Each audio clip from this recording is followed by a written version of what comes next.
Before beginning your installation, make sure you have a clear and suitable base. Your garden building will be delivered flat packed with all the required fixings and detailed instructions. Before starting, we recommend you read through the instructions carefully and check you have all the required components. For this install, we recommend these tools: a screwdriver, a drill, a hammer, a tape measure, a ladder, and a Stanley knife or cutting tool. We always recommend installing on a dry day with a minimum of 2 people. Start off by removing the transportation blocks from each panel, giving them a hard knock with a hammer. Each panel should have 2 blocks. We are fitting the door first so you can make sure the hinges are level. Lay out the door gable flat on the ground and place the door panel within the gap. Line the panel up flush with the frame and place the hinges at the top and the bottom so they can line up with the framing nails. Remember to pre-drill all screw holes throughout this installation. This will prevent the wood from splitting. Fix the T-hinges onto the door and door frame as shown using 30mm screws. Ensure the screws go through the cladding and into the framing behind. Now repeat the process for the remaining hinge. Place the floor on a firm, level base. Ensure the base has suitable drainage free from areas where standing water can collect. See the front page of your instructions for base requirements. Start the main body of your installation by placing the side and back panel together to form an L-shaped joint. Fix the 2 panels together using 50mm screws, screwing in the top, middle and bottom of the panels. Do not secure the building to the floor until the roof is fitted.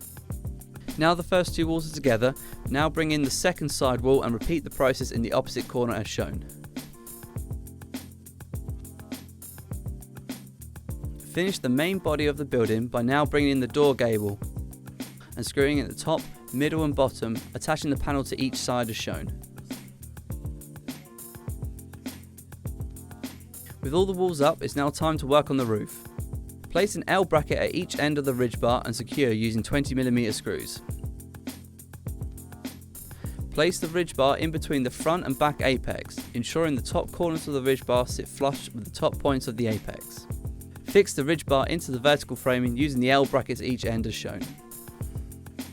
Now the ridge bar is in place, we can now begin the assembly of the roof boards. Fix 2 eaves frames to eave roof sheet as shown, making sure they are flush at each end using 3 30mm screws per eaves. Slide the roof boards on until it reaches the ridge bar. Now fix the roof sheets to the roof, ensuring they come through together at the top using 40mm screws, making sure to attach the roof to the ridge bar. Once the roof is fixed together, you can now begin to attach the building to the floor at equal intervals. Pre-drill and secure using 50mm screws. This will help prevent any movement. Once this is done, you can move on to felt. Cut the felt into 2 sheets following the measurements in your instructions, using a Stanley knife or cutting tool for a nice clean finish. Roll out the felt on the roof, ensuring there's at least a 50mm overhang around the sides. Tack the felt at the top 2 corners to prevent movement and secure along the bottom edge. Once that's finished, roll out the second strip, ensuring the felt overlaps the previous strip to prevent water ingress. Once in place, you can now tack down the second strip. Fit the cover trims to the front and back corners of the building using 30mm screws. Trim the length of the cover trims to the required size before fitting if necessary. Attach the fascias to the roof, making sure to fold the felt behind down and sandwich it between the fascia board and the roof. Secure in place at the top, middle and bottom with 40mm screws as shown. Once these are attached, you can cut away any felt that is showing underneath. Position the finial over the fascia gap at each end and secure in place with 40mm screws, screwing through into the roof framing behind. Fix the window strips to the 2 pieces of framing that sit alongside the outside edge of the windows with 3 30mm screws for each strip.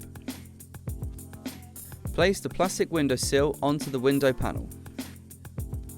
Now fit the styrene sheets on top of the window sill. When positioning the styrene, ensure there is an equal distance between them and at either sides of the windows. Now begin to attach the 3 window strips at each side and the middle of the windows, using 3 30mm screws in each. Make sure the screws enter the framing in the window panel and not the styrene. We will remove the plastic coating at the end. The internal door beading needs installing on the inside of the door frame using 30mm screws. screwing in at the top, middle and bottom as shown. Now repeat for the other side.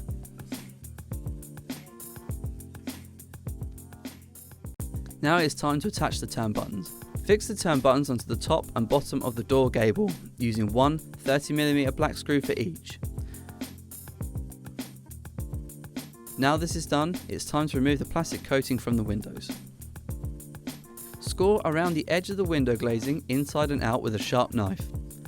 Once done, you should be able to peel the protective plastic away. Now that your building is complete, we ask that you treat your building upon construction with a high quality timber preservative and waterproof top coat. For more information, please head over to our website.